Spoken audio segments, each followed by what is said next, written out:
Yes, ladies and gentlemen, it is once again Friday night on the bus, and as always, you know what that means. It's time to get that Friday feeling. It is back to domestic action this week.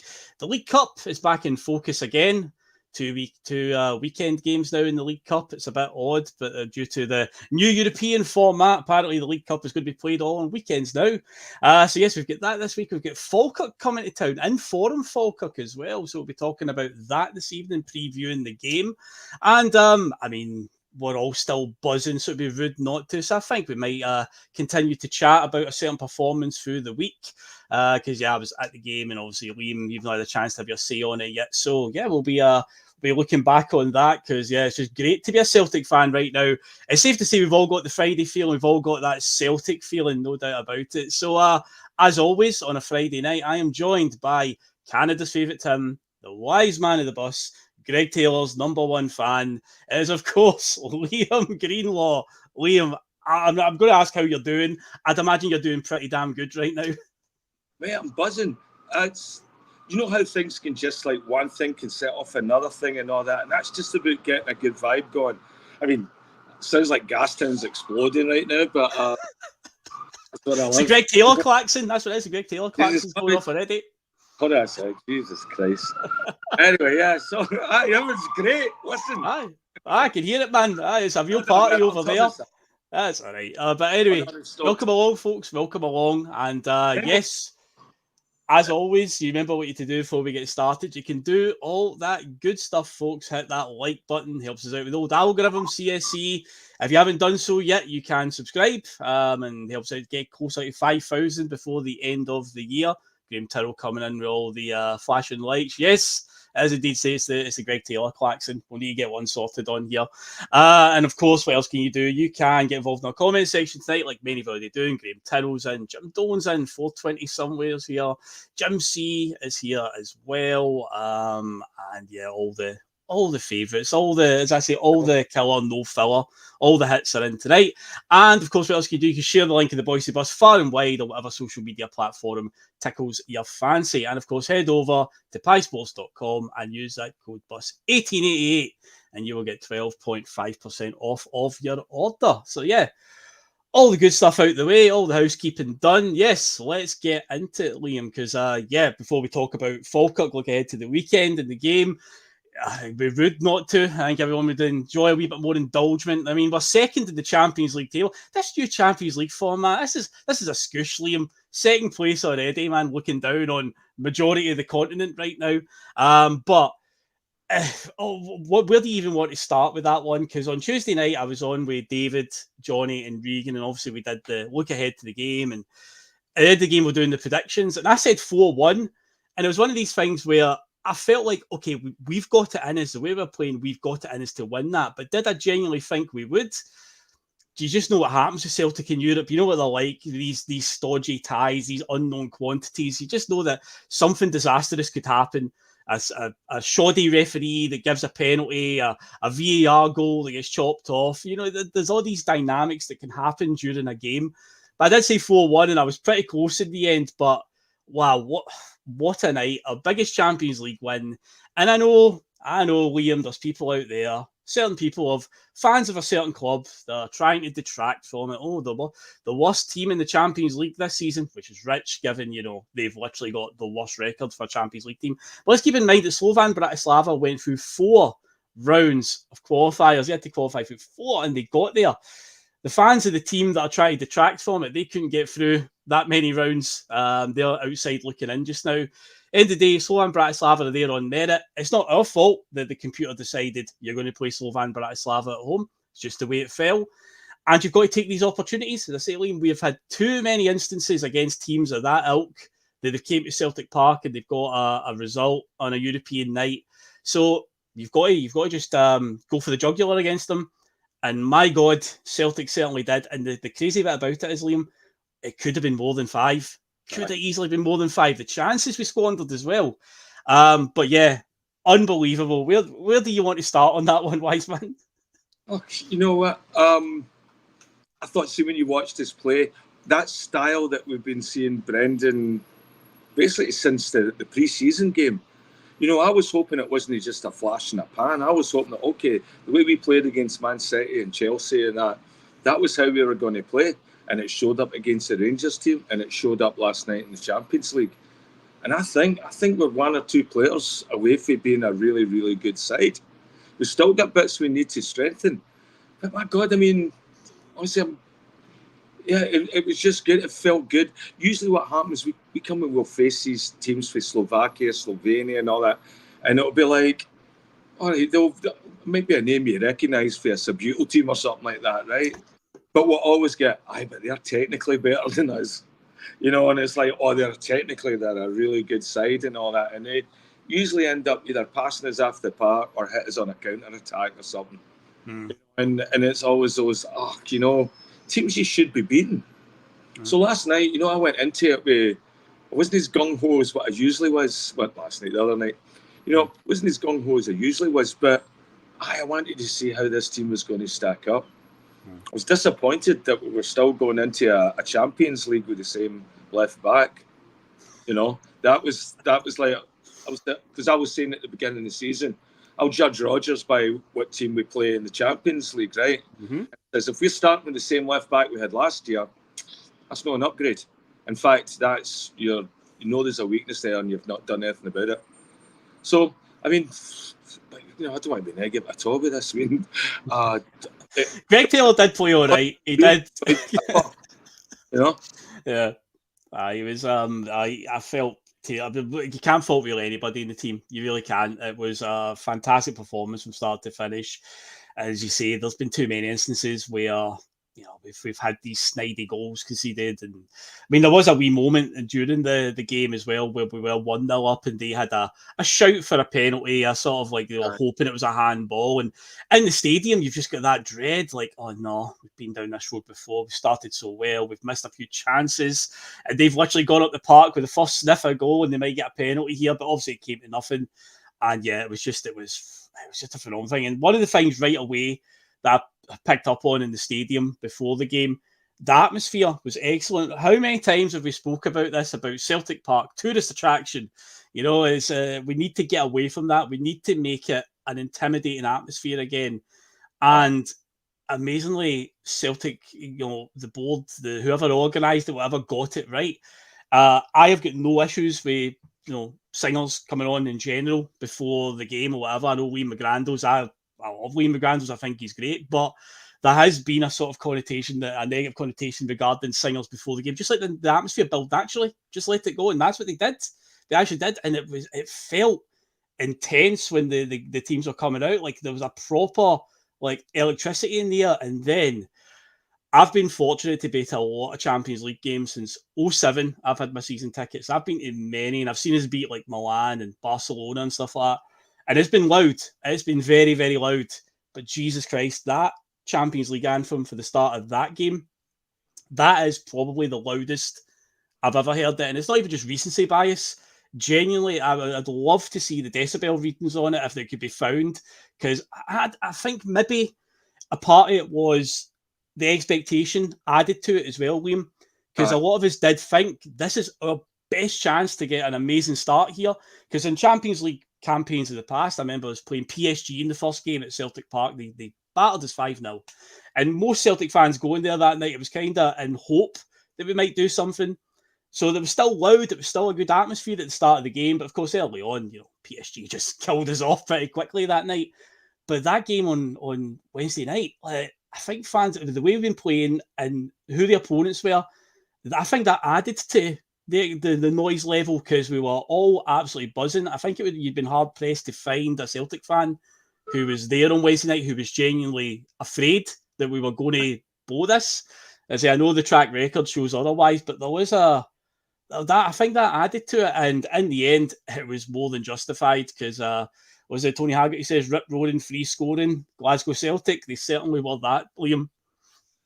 You know what? I think you look at the fans' reaction last night as well, and that just proves to the board that this was never about us getting the money. This was us getting in the buzz of being in the biggest tournament on the planet when everybody was watching for all over the world to see who was playing in the Champions League. And we were there, rightfully so, as champions. And that's brilliant. you know, and so I think that probably lifted the team as well. You know, you could see through. I mean, Schmeichel couldn't hide it, right? I mean, you could just tell. You know, like the same way you seen that look on Joe Hart. I think this is like, I think him and his dad are going to be the biggest Hoops fans on the planet now, right? Because you saw his reaction as well, right? He had to watch the Man City game. Yeah. He knew when he wanted to watch. But I think the fans' reaction really helped. I mean, it sounded great as well, watching it in the middle of the day in a bar. And you can see all the people not there for the football turn around, like, what are you watching? Because it doesn't sound like any sporting event they've ever heard. Yeah. And they're singing You'll Never Walk Alone. It's just drowning it. That was brilliant.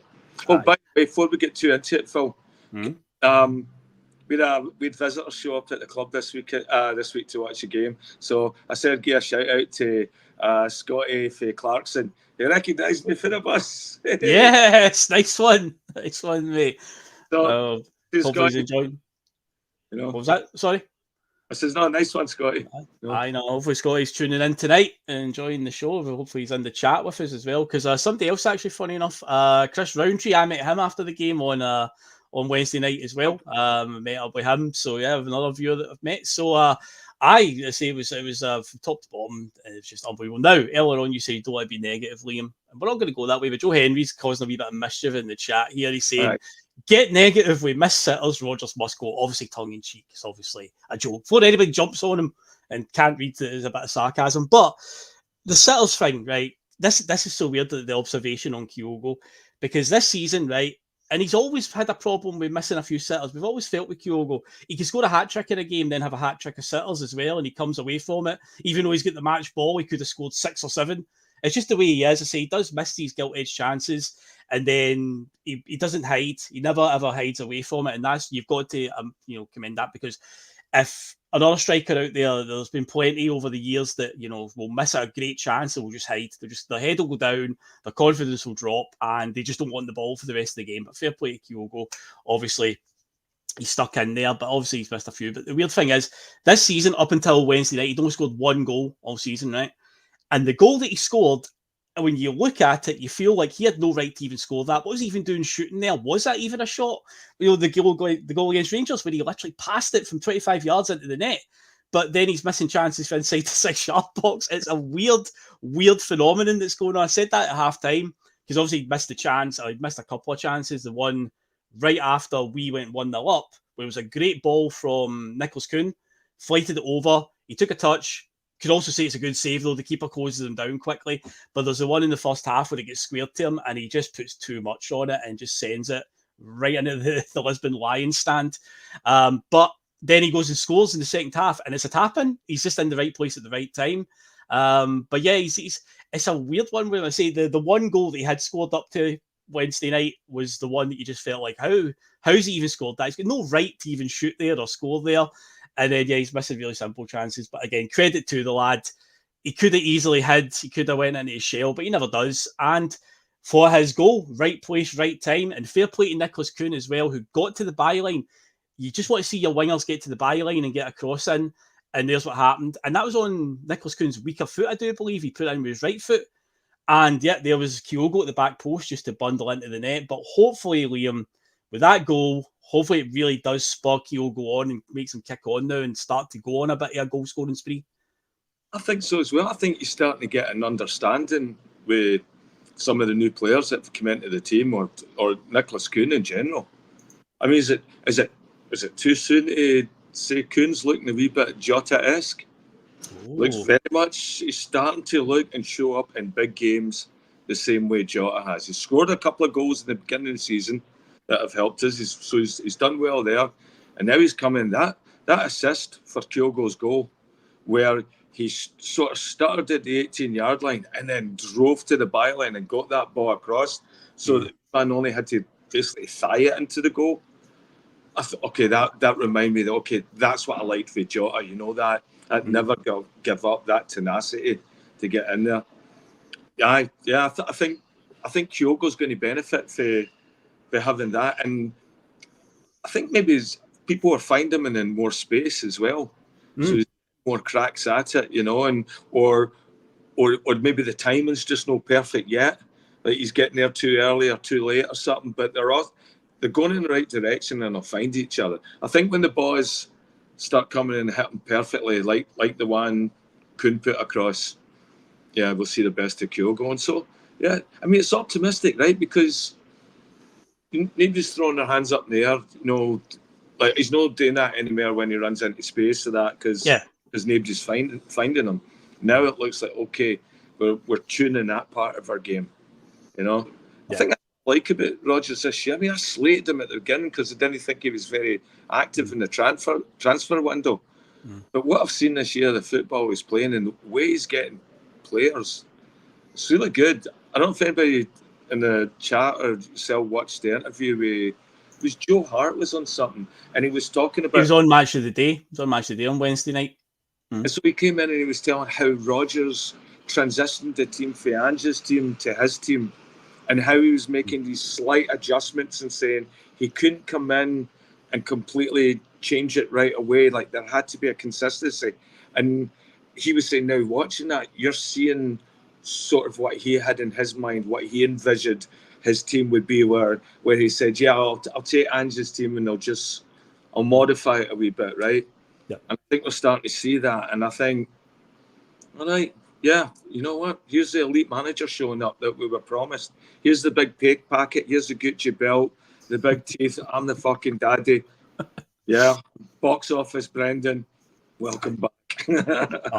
It's been the long because one of the things that I've known there was a few viewers along the way that were very critical about Brendan when he came back was obviously in Europe, his record, and even include his Liverpool time as well.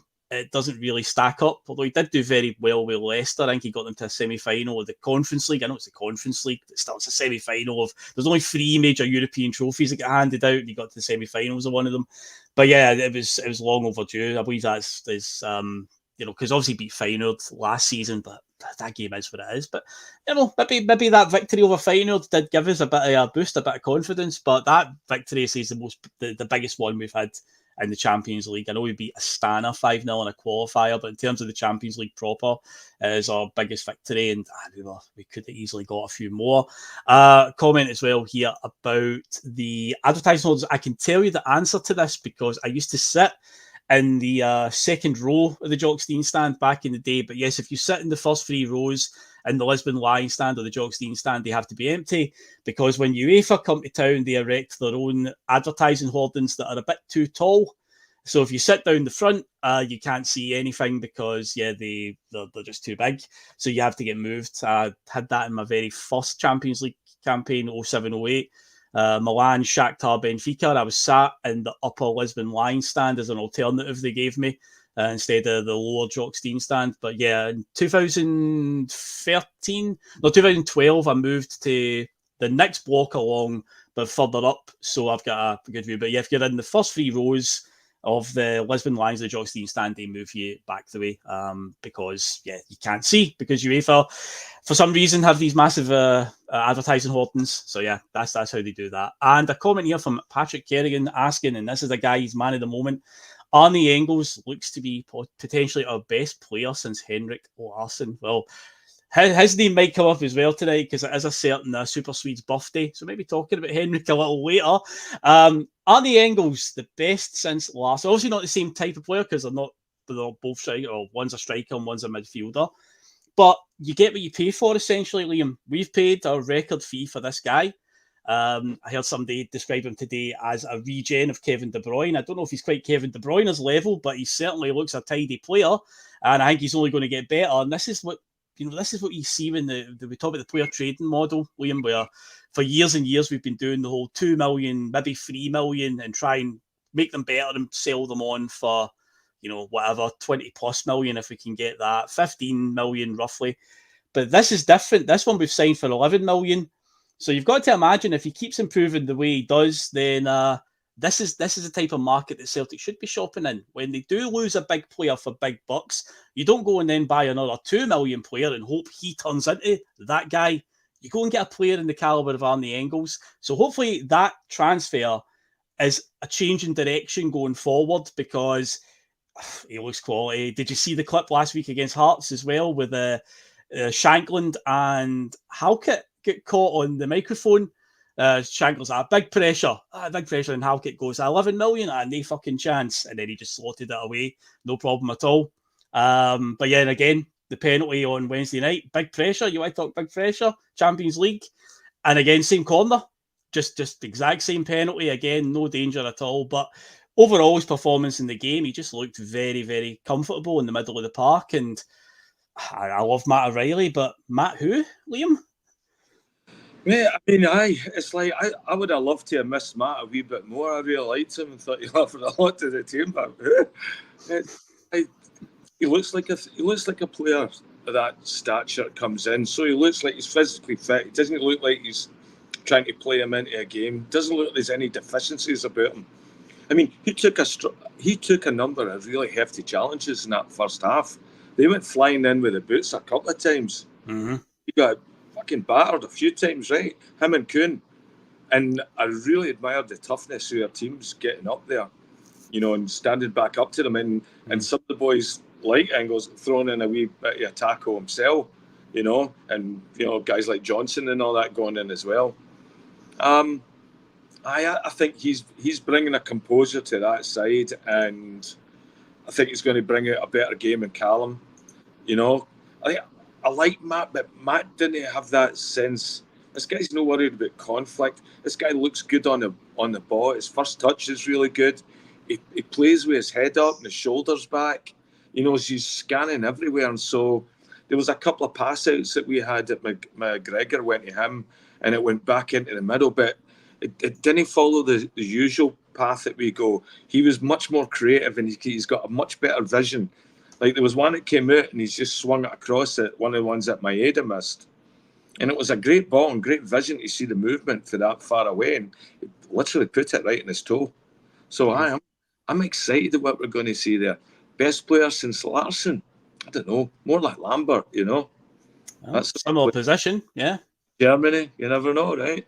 Yeah.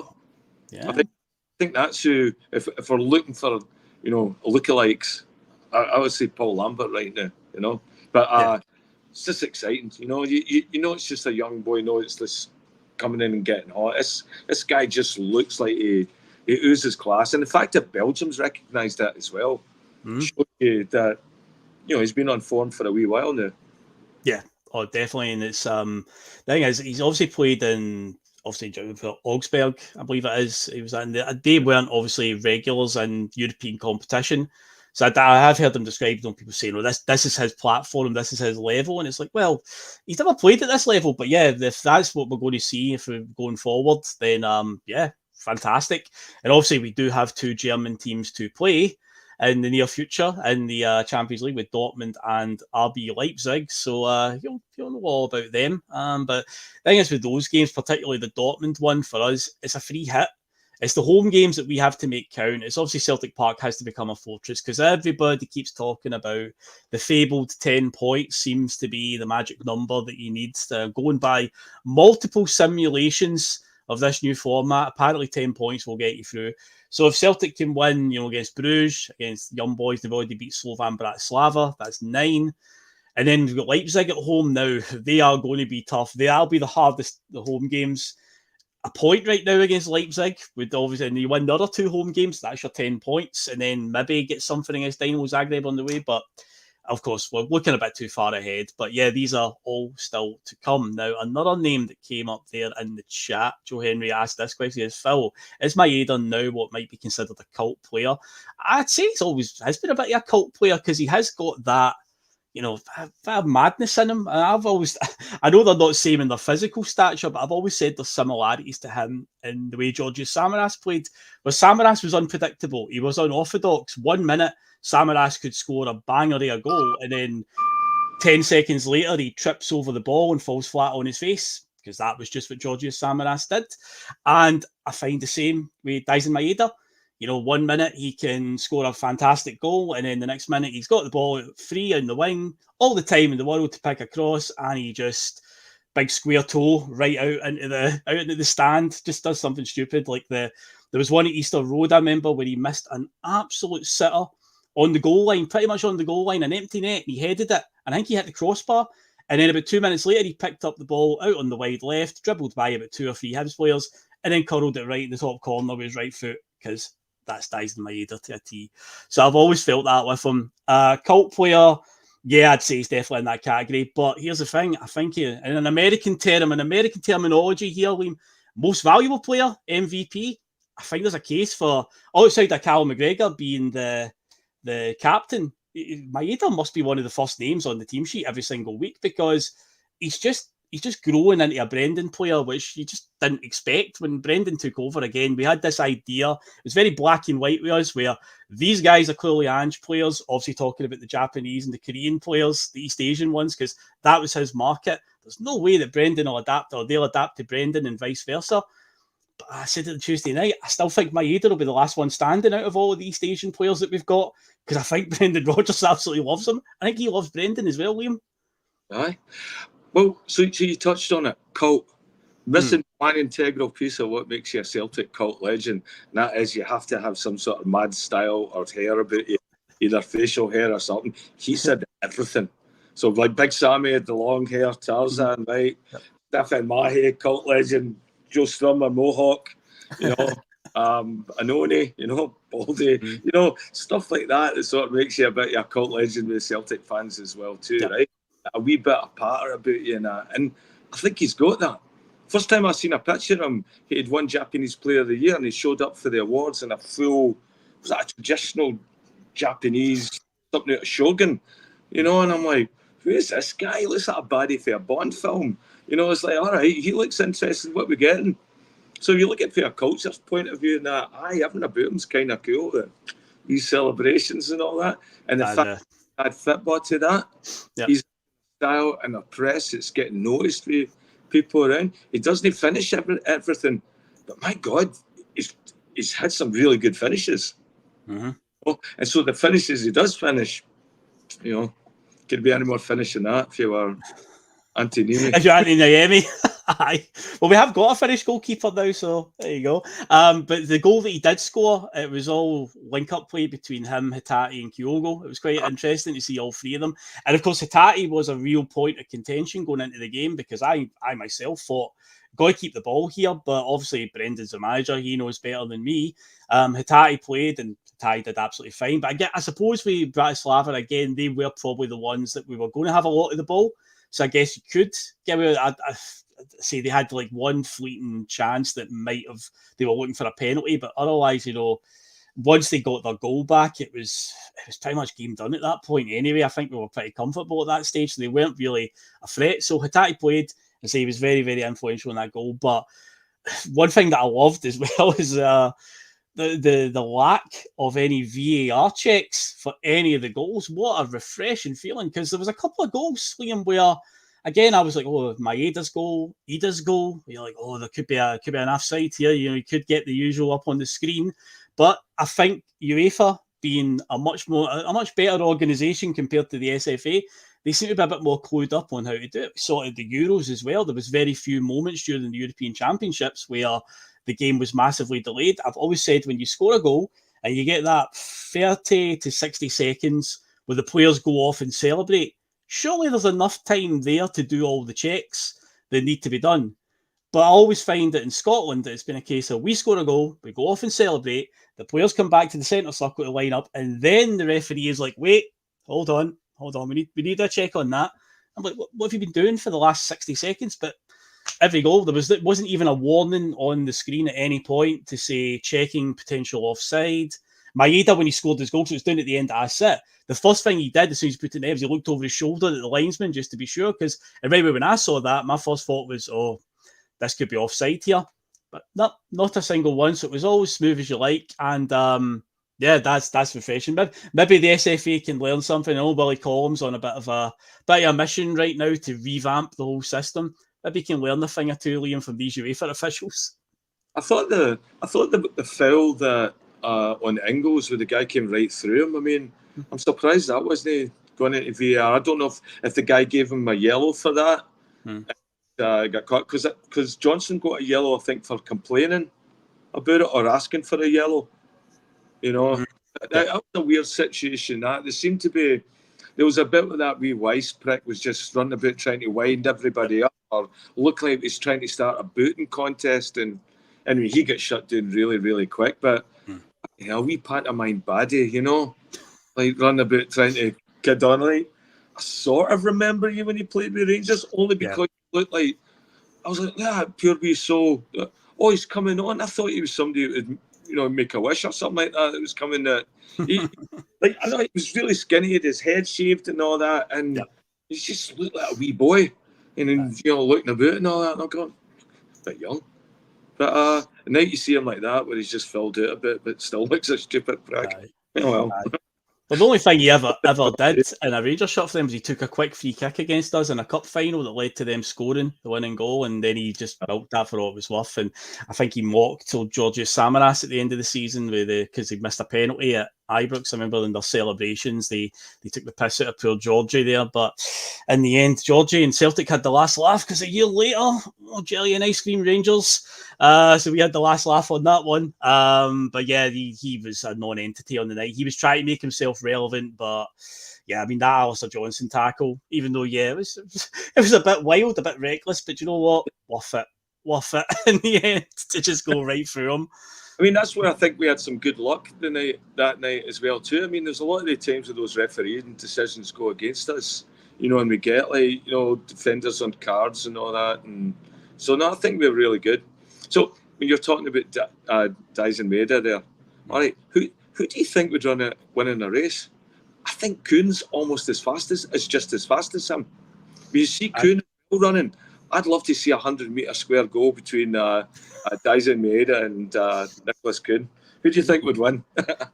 Well, without the ball, oh God, I don't know, because I think with the ball, I think Kuhn can dribble faster and keep control of the ball. Dyson Maeda's control of the ball can obviously be a bit clumsy at times. But I think in a straight race without the ball at their feet, that's interesting. Chat, we'll put it to the chat. Who would win without the ball at their feet, just a straight 100-metre sprint? Kuhn or Maeda? We'll see what names start coming in. I think Maeda's going to edge it, but Nicholas Kuhn is very, very quick, no doubt about it. But I think with the ball at their feet, I think Kuhn can dribble quicker because he's got better control of the ball. Joe Henry coming in going for the other answer of Didier Agat. Of course, yes, Didier Agat was very, very quick as well. Martin saying Dyson. Jim C's also said Dyson as well so far. Patrick Kerrigan, James McCarthy. Yeah, man. Why not? Well, here's another thing as well from the game. How mad is it that how many games we've played so far this season? 6 now, 7. And we've actually scored twice from corners this season, and both times it was Liam Scales. Amazing stat from the midweek as well, that no Irish player had scored in the Champions League for 13 years, and then just like a Bhoys bus, 2 come along at once. Liam Scales broke the duct, and just about an hour and a bit later, Adamida got in on the act as well. But it's very, very refreshing to actually see us be a threat at corner kicks, because for too long, Liam, our ratio of scoring direct from corners, getting the ball in there, getting ahead on it, we score like once every 15 games, which for a team of our calibre, with the players we've got in the set piece delivery we'd be expecting, it's way, way too big. So that's 2 in pretty quick succession, you've got to say, for our standards anyway. So you'd like to think that they're working on things like set pieces. And yeah, when these centre-backs, with William Scales, he's big. Carter Vickers, and obviously Trusty, he's a big guy as well. These guys come forward and they're not just wasting their time coming up and the ball doesn't get to them. So it's good to see them get on the end of these and score them.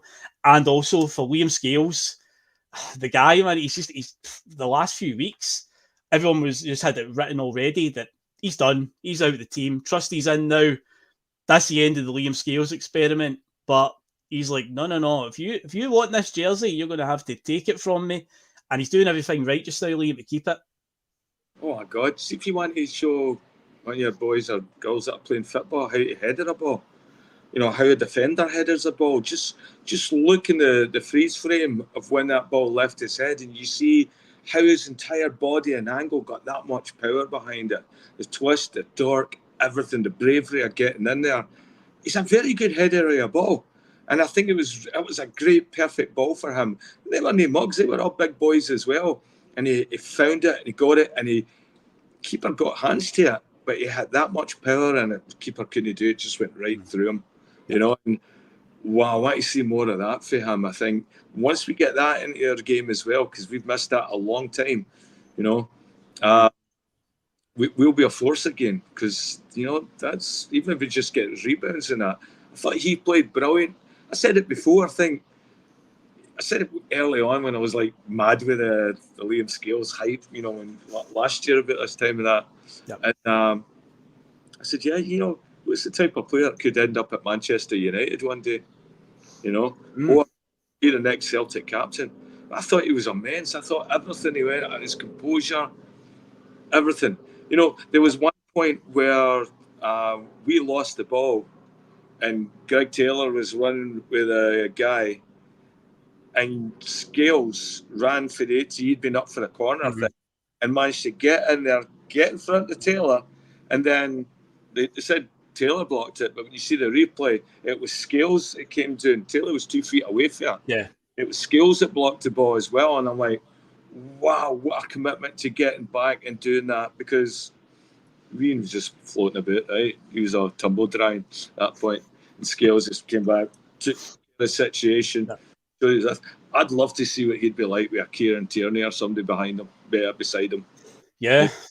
And no having to, you know, where's my left back gone? Oh, he's up there doing something. He's definitely coming on to a game, and I see maybe Trusty arriving, maybe a similar thing to the James Forrest and Patrick Roberts dynamic a few years back under Brendan the first time around. Bit of competition brings out the best in players. Imagine that. You know, when you've not got any competition, complacency sets in. By Liam Scales is playing like a man possessed right now, and long may it continue. All the better for us. And as Graham Tyrrell rightly points out, it's his second Man of the Match award in the Champions League, because he was fantastic the other night. And yeah, there's also a comment as well I was going to bring up here from Shell. She says Scales was better than CCV the other night. I agree on that one. Definitely. And the other Irishman, of course, that scored, because earlier on I'm talking about, you know, Kyogo missing these chances, and you're like, well, we've got Adamida there, but up until now, Adamida's not looked the sharpest. He hasn't looked like he could trap a bag of cement, as they say. And but no, he scored obviously at the weekend, and it got disallowed due to an offside in the build-up. But what a goal. So simple. The run from Ida to, as soon as James Forrest was on that ball, Ida was making a move. He was like, right. He obviously runs around the back of the defender, and the pass from James Forrest is perfect. Doesn't need to break his stride at all. It's a classy finish from Ida. And I'm delighted for him, because I wanted him to get off the mark as well. I absolutely love Adam Ida. So it was a great feeling to see him get that goal, because one of the things that people were, you know, critical of, paying that much money for, you know, a championship player. He won't, you know, score in the Champions League. He won't take you to the next level in the Champions League. Well, here we are. He's scored now in the Champions League, so he's done it. So you can prove he can do it at this level. And but yeah, a great finish, and just capped off an absolutely perfect night, Liam, to say the least. Yeah, Irish eyes were smiling that night with the two boys. I thought Ida's finish to that was so clinical. It was laser. I was like, what a goal. Okay, I'd say you're going to, you know, start off playing with Celtic now, you're a full-time player. Yeah, you scored a Champions League goal. That's one you expect to see on the highlights with top strikers coming out of Spain, Italy, England, you know, finishing goals with that sort of directness and that sort of just one-time effort, full of confidence, no hoping it would go in. No, he knew exactly where he was putting it and put it there. Stadium erupted, and I thought that fifth goal, that's, you know, that's brilliant. That's the one that's got us in second place, right? So, yeah, I thought both of them played really, really well. Scales was in the UEFA Team of the Week, so was Engels. Engels was as well, yeah. We've got two players in the Champions League Team of the Week, and one of them's a full, you know.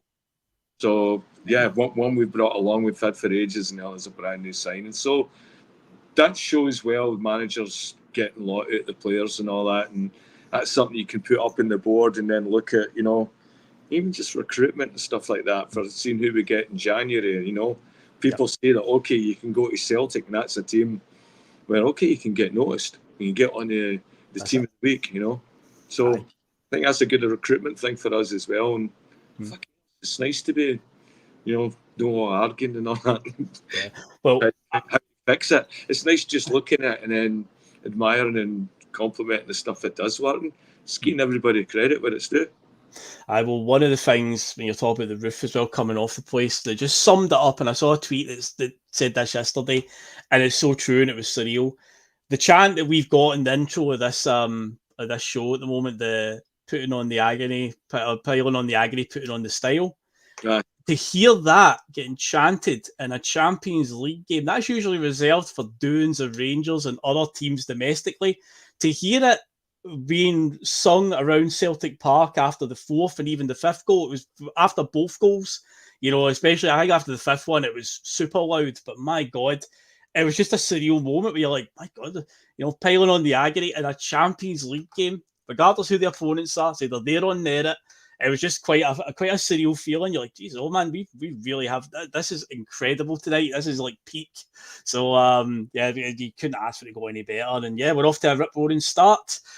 And so only Borussia Dortmund next, only the Champions League finalists and one of Germany's best teams. So that should be fun. But as I said, it's a free hit. But yeah, we'll deal with that in a couple of weeks. But let's bring up then before we go on to talk about the Falkirk game, a wee quick segue, because today is the birthday of the one and only King of Kings, Henrik Larsson. Yes, indeed. Liam, you've worked out in your head how old? 53. 53. See, if Russell was here, he would just go boom, no problem at all. But yes, Henrik Larsson. What more? I think we should have a few minutes to just talk about Henrik, because why not?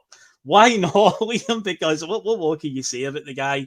His name's already came up tonight in the chat talking about Engels. Could he be the best signing since him? I say different positions, but in terms of the profile of the players, yeah, it could very well be. But it's mad to think when you look at his time at Celtic, 7 years we got out of him, and just how good he was. And you look at some of the detractors over the years. Now, I know the internet wasn't the juggernaut it is now. Social media certainly wasn't a thing back then. But it would be interesting to see the English fans in particular and their opinions on him back then in the early 2000s when he was really, really hitting his stride. I mean, he started well at Celtic. His first couple of seasons, his numbers just got better and better. But it was that early 2000s and just before he left, essentially, his last sort of 3 or 4 years, just absolutely insane numbers he was putting up, European Golden Boot.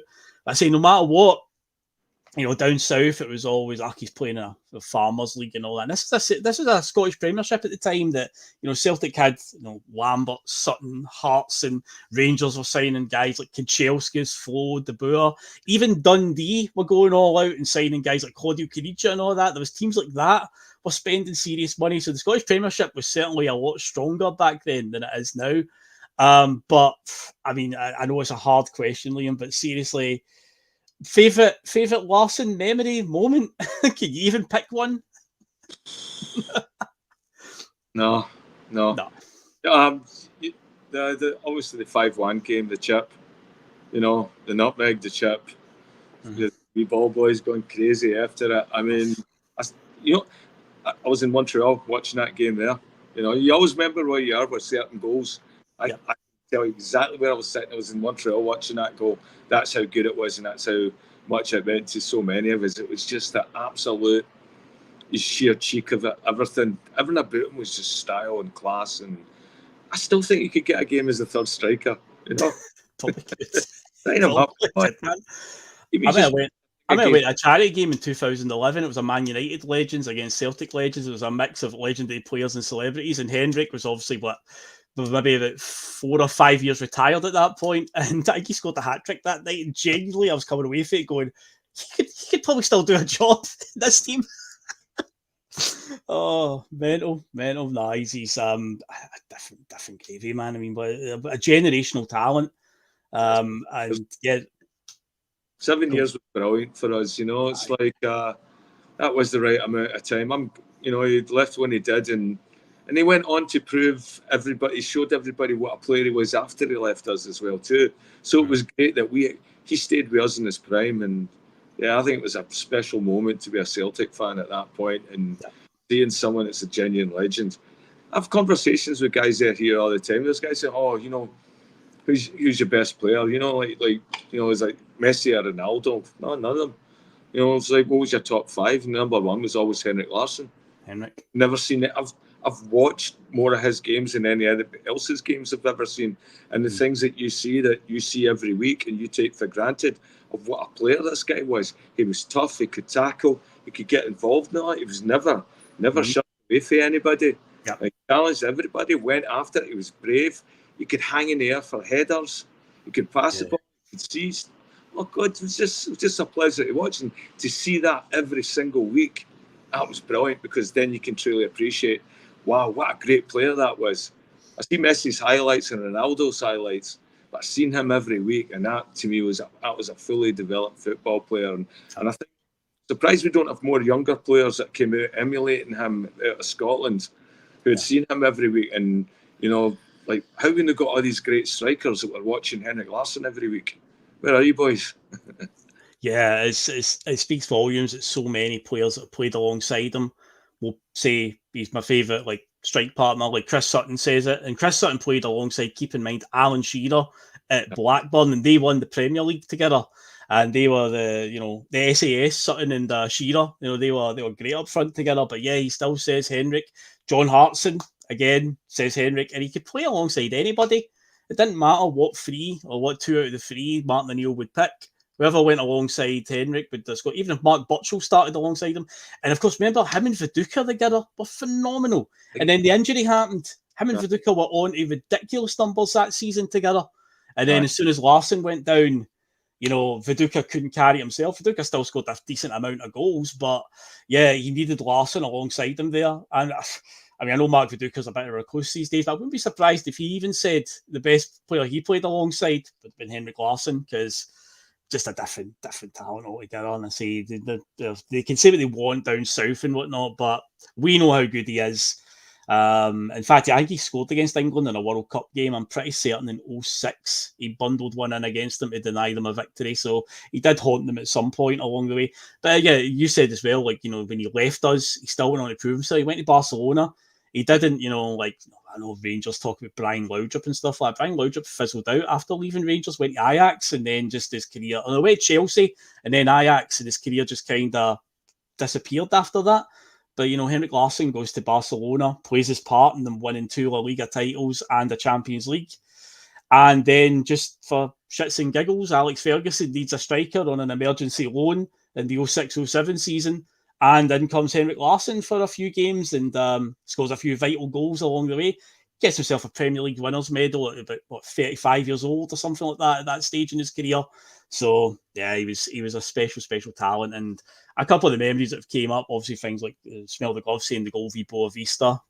Man, that moment when that one went in, because the way that game had been playing out that night, I couldn't even believe it, because just everything been going against us all night with the way Boa Vista were playing. So when he did score, I couldn't believe it at first. Like, oh my God, we're actually going to do this. There's 10 minutes to go. And you see the panic in Boa Vista as well, because they knew, oh no, the gig's up now, because they were just playing for a 0-0. They were just trying to shithouse their way to a goalless draw to get through. As soon as we scored, they had no clue what to do. They had no answers for us at all. And somebody did mention there, Patrick Kerrigan says this is my favourite goal, is the swivel one that he scored in the derby in the free each draw with Rangers, where he gets back to goal. I think it's Didier Agat crosses it in from the right. So he's back to goal. He controls it with his right foot to steady it, and it bounces up very slightly. And he turns, and with his left foot, just hits it on the half volley right in the top corner. I think it was Stefan Kloss that was in goals, and he's getting no chance. But the reason that goal doesn't get remembered really is because we didn't win the game. We drew 3 each in the end, a 3-3 draw. Instead, if we'd won that game, I think it would be, remember, because obviously the 6-2 game, as you talked about with the chip, the famous chip, where he nutmegs Conterman, breezes by Amoruso, and then chips it over Stefan Kloss. And of course, later that season, we played them in the League Cup game, and there was one where he chipped Kloss again, where Bob Malcolm tried to wrestle the ball off him. He just put Bob Malcolm on his face, just knocked him over, and then lifts it over Kloss again, waits for the ball to drop out the sky, and then just puts it in an empty net. Just unbelievable. Just what a guy. What a player. He also scored 2 goals in the European final. And he did, yes. He doesn't watch that final back. He's always said he'll never ever watch it back. Yeah. I've not watched it either. Oh, don't blame you, to be honest. I don't blame you. It's a painful one. But What a player. I say we could do a whole hour long show at the very least on Henrik. But I thought we would quickly segue into Henrik before we talk about Falkirk. But yes, happy birthday to the King of Kings, to Henrik Larsson. It is his birthday today. Okay, now Falkirk. Here's an interesting conundrum here. Now, I don't think this will be an issue, but I have seen it happen in the past. After the euphoria of through the week, Liam, is there a concern that come down could be a problem? Because I can remember the 2012-13 season where we beat Barcelona, we beat Benfica, or we got by Benfica, Spartak Moscow, we got to the next round.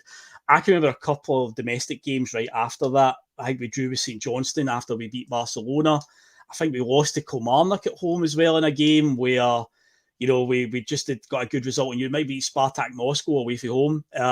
It was really flat, and it's like, but I feel like the difference is back then, that of course was the first season when Rangers had been sent packing from the league, so there really was no, I don't want to say incentive, but you just knew that it doesn't matter how many games we lose this season, we're still going to win the league. I think now, I don't think that complacency will set in. I think the buzz, even though, yeah, okay, it's Falkirk, who, by the way, are in good form. We have to keep an eye. I don't think they've lost a league game since last year, 2023 sometime. They've been on a really, really good run. But, yeah, is there a worry that there might be a bit of flatness, or do you think with this feel-good that's going on right now, it'll just keep motoring along and there'll be no concerns there, Liam? Well, if you were sitting on the bench and you didn't get in the park listening to that Champions League crowd and seeing the buzz and everything after the players on there, all their social media and that afterwards, I know, I think we might see some, hopefully, I think we'll see some new faces this weekend. I like some players coming in and give them a shot. We should be able to beat Falkirk, you know, with a few augmentations to the team. And so, yeah, I think, you know, I'd love to see Callum McGregor get a rest. You know, this is where we'll find out how good this system is that we're playing. Is it the system of the players? So we should be able to slot some players back into this system and playing that same style of football.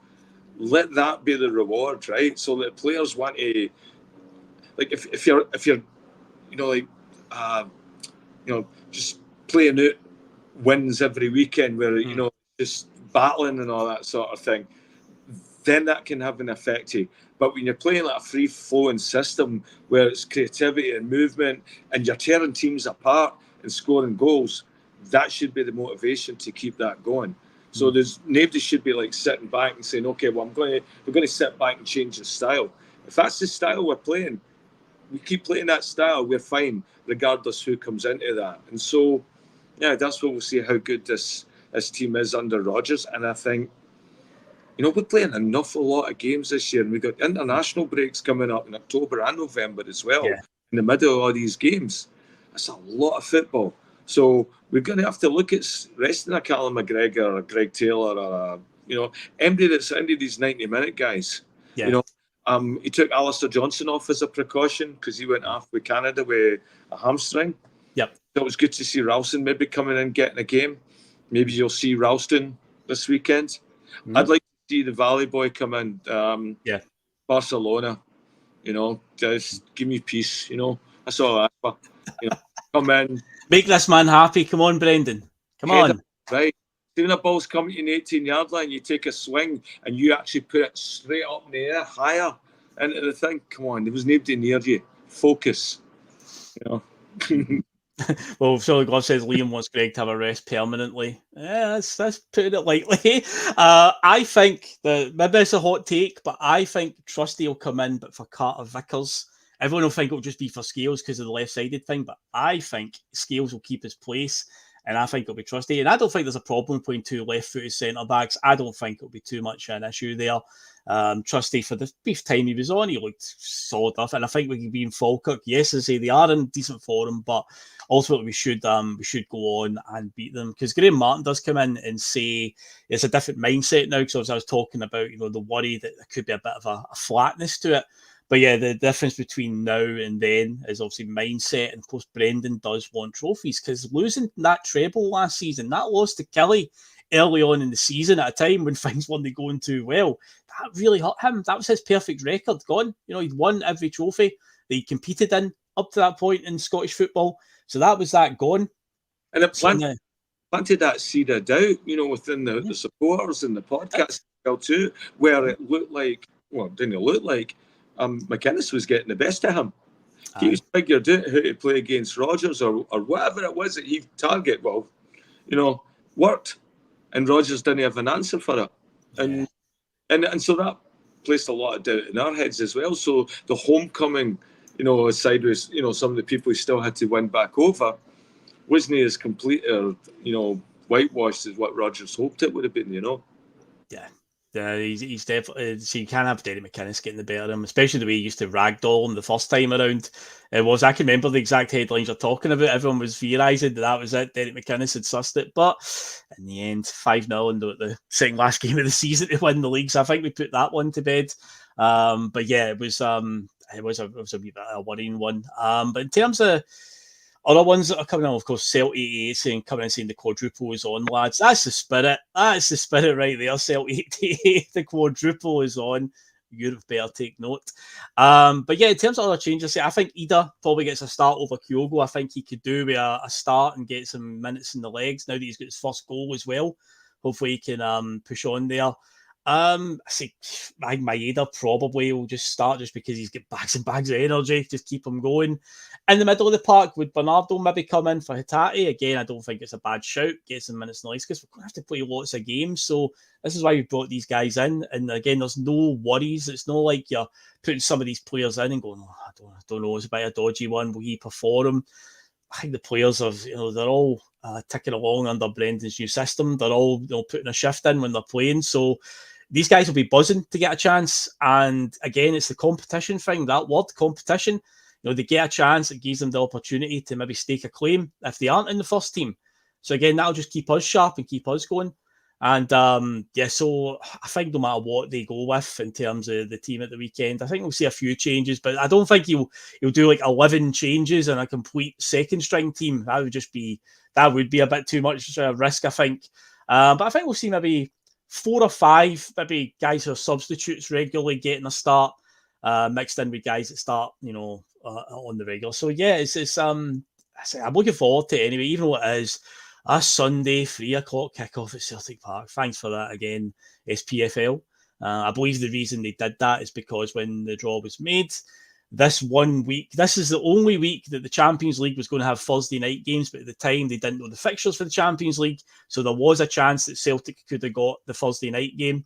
We didn't in the end, of course, but by that point, the draw was already done and they decided we were playing on the Sunday. So yes, we've got to wait to the end of the weekend. I believe we're the last game getting played in the tournament this weekend. So the draw for the semi-finals will be after it. And hopefully Celtic are in there. Now, before we go, Liam, because there's only about a minute and a half to go and I need to get out of here before the hour's up. Yes. Score predictions, my man. What do you think? Resounding victory, or just brush them aside without really breaking a sweat, or will we keep up this big scoreline trend at the moment? This style of play looks fun to play. Let's go out there and have fun, get better at it. I think if these boys figure out how to play those systems, run those channels, it seems to be working. Finding those creative through balls like the one James had put to Ida. What a fucking ball that was, right? That looks like a fun style to play. So I want to see our players still having fun, regardless who's on or who's playing there. I think 5-0. 5-0, okay. Yeah, I could see that. I don't know. That's not outside the realms of possibility. I'll be a little bit more reserved, but still a comfortable enough win. I'll say 3-0 in this one. But at the end of the day, it's a cup game. As long as Celtic are in the next round, that's all that matters at this stage. So yeah, wins all round in the chat. We've got 4-0 Celtic, we've got 6-0, 7-1, 3-0. It's all looking pretty resounding. So yeah, big win for Celtic, hopefully, on Sunday. Russell will be back as well with PMP on Sunday evening after the game. Him and Terry, and perhaps Pam will be joining them as well. She couldn't make it for the game on Wednesday night, so hopefully she'll be on with them then to referee between Terry and Russell. But yeah, we will need to head now. And yeah, enjoy the game if you're going to it, if wherever you're watching it. If you're in Vancouver like Liam watching it, wherever you are in the world, wherever you manage to catch it, enjoy it. And yeah, remember to hit that like button and subscribe button and all that good stuff on the way out, folks. And yes, we shall catch you next week for another Friday Feeling episode. Thanks for joining us, and we'll see you later.